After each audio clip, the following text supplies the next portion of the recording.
احنا ليه كل السنين اللي فاتت دي بنشتري الفسيخ من بره لما ممكن نعمله في البيت انضف واحلى وطعمه حكاية؟ يا جماعة لازم تجربوا الطريقة دي.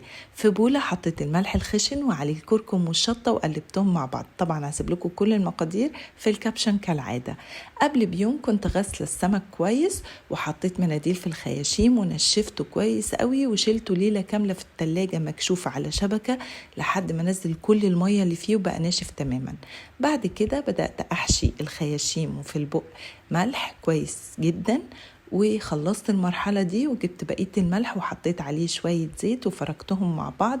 جبت بقى البلاستيك راب وحطيت طبقة من الملح وعليه السمكة، وبعدين حطيت عليها طبقة من الملح كمان مرة ولفتها كويس قوي. أنا عملت كده علشان حابة أني لما أحتاج أطلع سمكة محتاجش أفتح كل الكمية.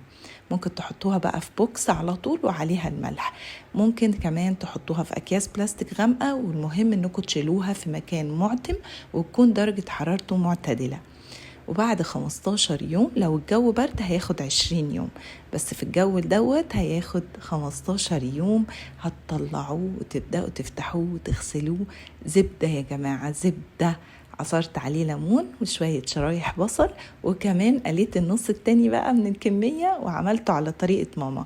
هسيب لكم الطريقة في الكابشن، الطعمين يجننوا.